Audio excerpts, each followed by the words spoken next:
I'm Bree the Plant Lady. I'm David Sabio. And here we are for another installation of the Sabio garden tour. We're out front. Yes. You called yourself the torture garden. Yes, I train a lot of stuff, partly because sometimes it needed it. Some, nurseries aren't very big. I want to show them the example of Okay. what happens when you train a plant properly is you get a perfect vitex.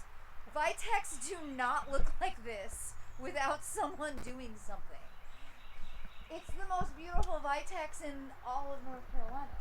Okay. I mean, it's a shade tree, and you've got conifers growing through it. Have lights running through it, It's spectacular, but the straps and the stakes and the straps and the pruning, stakes. Okay, you guys, like, straps and stakes have never existed in my garden. It's ever. giant bonsai, I guess. In-ground bonsai. Yeah. Well, let's take them on a stroll. Are the rest of the people here are getting impatient? They want to eat dinner. I'm starting this by showing Katie drawing. Now look at the gorgeous cotonuito she's under. Oh my God, you're right. That is really pretty. Yes. Wow. And you have a new, a very enviable car cover, Yes. carport. Yes. And your silver lining. Yes, that was my little cancer gift, so to speak. It popped up during one of my worst chemo infusions. I couldn't sleep. Looking around the internet, I don't know why I typed it in. It popped up. It appealed to me. I told myself no. My wife said, at least go look at it, just so you know. And I now own it. And here it is. And it quite literally is my silver lining embodied. So. And because of it, you got a carport, which then resulted in a whole new garden installation here. This whole new bed is new. There used to be actually it was basically two giant Formosa type azaleas, which really were too big for the spot. But I maintained them. I tortured them. But they were beautiful. They gave a room effect, which we kind of hoped to get back. I just started to realize, those were azaleas that wanted to be trees. And I'm trying to keep them at 4 or 5 feet. There's a point where you go, that's enough. And especially as I get older, it's like that's not the kind of maintenance I want. So a lot of stuff came out, but you can see the beginnings of what's going to be another aspect to the garden. These azaleas should only go to about 4 feet. Are these encores? Yes, they are.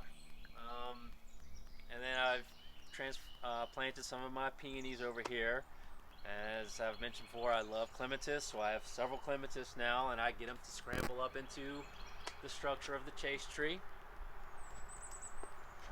And then there's the rest out here, which I would like to say, when we bought the house in 2001, this was all grass. No way. Grass is a lot to maintain. It's a lot to maintain. It's very expensive. A lot of people look at this and go, oh man, that's a lot of work. And I will admit, getting it established was a lot of work. There's one plant out there that is still continuously a lot of work, and it's the grass. It demands a lot of attention, whether it's reseeding, the little bit of water you got to germinate it, the fertilizing, watching for weeds, the mowing. It's very demanding. Most everything else kind of takes care of itself. Stray branch, you take up some dead leaves at the end of the growing season. But the grass almost always needs me. But as I said, I treat it as a plant of the garden. It does provide,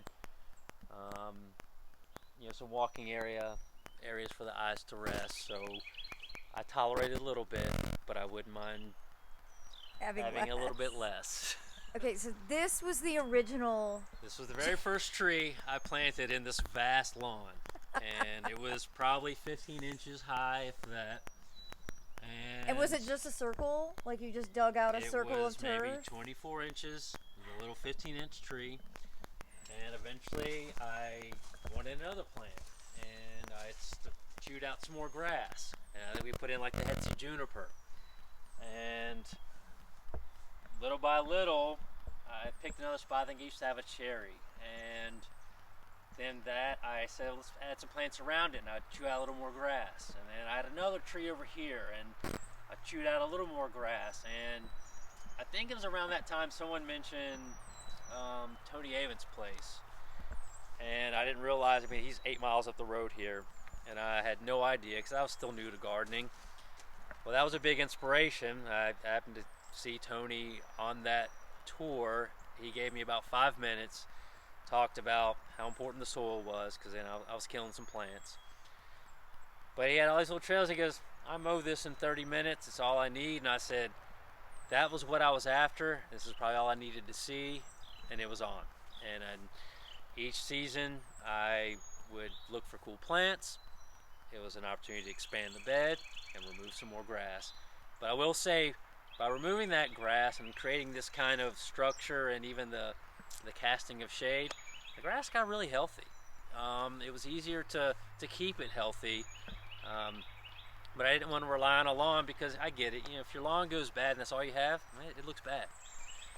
This lawn, I think, could die, and the garden would still look pretty good. There's so many pathways, we're having a hard time deciding which way to go. It might be the gin. Right, but also, I mean, my idea was I wanted the entire property traversable in ways that you were in the garden and able to access the plants, certainly visually, but also at times you can get up to them. Every way has a way to get through. No, all of your plants are accessible. Like, first of all, I just want to say you have the best peonies also in all of Wake County. And look, this is a tree peony. Yes, this was a gift years ago from a friend that I worked with, because he knew I was into plants, and he also liked Japanese maples, and he went out and bought one for me and one for him. His died the first season. I meticulously took care of it in a pot for a few years, and then finally got it in the ground. And this is a Shima Nishiki, and it has become this fantastic plant. And I've got gorgeous blooms coming that will probably be, when they open, 6 to 8 inches. It's quite a showpiece. So. And at the base of that, an abelia. Yeah, it's radiant. And then this Veronica. Yes, I think it's Georgia blue. That's fabulous. And it just looks good. I mean, I'll tell you it's a happy accident, but it looks good. Everybody, you need to follow David on Instagram, by the way, because he posts pictures on the regular. You can watch his garden evolve through his Instagram account. Sure. And you can meet his cats and also see his amazing drawings. So, now I've been captivated by the loropetalum, which is not a tiny bush, but rather a multi-stem tree. Well, the funny thing is, this was supposed to be a tiny bush. This was supposed to be snow muffin when I bought it. That's what the label said. So I was expecting a little meatball. 15 inches, 24 inches maybe. No. You can't believe the plant tags. Right. Not always. And it happens. And again, I will say it's a happy accident. It's a beautiful tree now. I actually prefer loropetalum in this shape. Again, this took effort for you to create this, because that's not how loropetalum would look if you hadn't gone in and pruned it. It was probably a bigger, messier bush, but as the fact that I wanted to create layers, and knowing that this could still be quite a display up here, I don't need it all down here. So guess what? It's an opportunity for more plants, something else to play with. So green fingers fits nicely underneath. It really does fit kind of perfectly. And I couldn't help it, but you have a rhododendron in full bloom. Yes, it's about to open up. I was so excited it was going to be open for this tour. So it's so beautiful. It's the craziest thing to me, because I don't even feel like our two properties are in the same state. They feel like foreign from one another. At times, yeah. As this developed, I kept thinking, I was like, man, we seem to have this interesting little microclimate. I noticed things here sometimes would be weeks behind what I would see, say, going on in Wake County or around me. And you just start to roll with it. You're like, well, that's fine. But then you also start feeling experimental. Like, well, let's see if it takes. So this rhododendron has done quite well. And you've got Caria next to it. Yes. And wait, what is this that's just leafing out? So this is snowfire maple. Oh, snowfire. Yes, Okay. Acer rubrum snowfire. So here there used to be a giant 4-trunked river birch. And a river birch is a unique plant, but that's a pain in the ass tree. Mm-hmm. Drops branches at the slightest breeze. But a frost one year took one down, and then it was a triple trunk. But it still looked good, and it got big. But then one year, I guess it started to rot where the other one came off, and it fell and hit the house. And at that point, it looked like the other arm was going to start falling, and we just decided to take it out. And I will say it was probably the best decision we made. And you have a bed dedicated to it. Yeah. I mean, a beautiful rock. And what was crazy though was, I mean, it was 30, 40 feet up, and so it threw a lot of shade. And when that was gone, there was sort of a new, I don't say, well, it was an opportunity, but you could see the stress on some plants because they were getting a lot more sun than they were used to.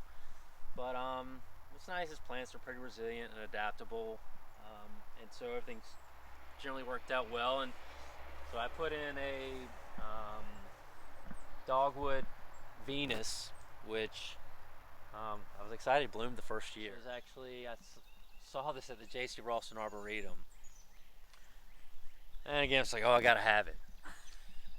Started looking for one. And this is actually one I can say also went through a little bit of the torture garden. Because when I bought it, the branching was a little weird. So I started kind of, to some degree. There's only so much you can do. But it's starting to fill out really well. It's spectacular. It is. I mean, the little flowers are amazing. Shishi Yatsubusa. I bought this from Chad Van Dusen out at Get Rooted many years ago. I think around 2007. And this would be considered dwarf. But it's amazing the difference between growing it in a pot and putting it in the ground. Someday you'll get to eat. They're saying we're taking too long on our garden tour I because know. they're hungry. I know. But that's garnet, another nice dwarf Japanese maple. So again, you can see how I kind of built up the layers. One just slightly arches over the other. My weeping Japanese snowbell with this awesome crooked bony structure. It's literally the best cul-de-sac that has ever existed. I always feel so privileged when I pool here, when I park. Like, I'm visiting this house. So the tiny leaf elm. Yes, the seiju. That whole concept of layers is, it's rather important to me. And part of it is, as an artist, I do a lot of stuff digitally, and that was an aspect of it. You get to work in layers now in programs like Photoshop and Painter and whatnot. But the same thing applied to here because I was like, oh, it's layers because I can do stuff. I can keep swapping things out or building up. And this all changed. A lot of this changed this year. And when you stand here, I mean, I can quite literally, every time I walk past here, I go, the layers. We're circling back around up to the front, the patio. You can, I think it should be pretty obvious, the sinuous lines. I'm not one for straight lines. I like organic movement, curves. And again, each time I took grass out, I didn't want straight lines. Everything, I wanted it to look like it flowed. And I hope I've achieved that. The fact that you kind of can get in and out of each part of the garden, I think is a testament that I did at least mostly right. So I mean, we're in twilight, close to nightfall, and I mean, the garden is almost glowing right now. And actually soon the lights will be on, but we don't need the lights right now. I mean, it's like, this is lit up naturally, so. You have the perfect balance of chartreuse and burgundy. Yeah, it's worked out, and I admit that a lot of it, I didn't sit down and draw this out because it evolved over time. I didn't have that kind of money to even say, oh, I'm going to chew all that out, bring this much dirt in. It was just little by little over the years. And I just sort of responded to what was happening in the garden, like I said, where the sunlight was at, where the water was at. And yeah, I had some vision of what I wanted, but it wasn't ever this master plan because to be honest, I didn't know. Well, I hope you all have enjoyed this amazing tour from the Sabio's garden. And I thank you all so much for watching, but It's dinner time! It's dinner time! Patience has run out. thanks everybody. I hope you're inspired. Yeah.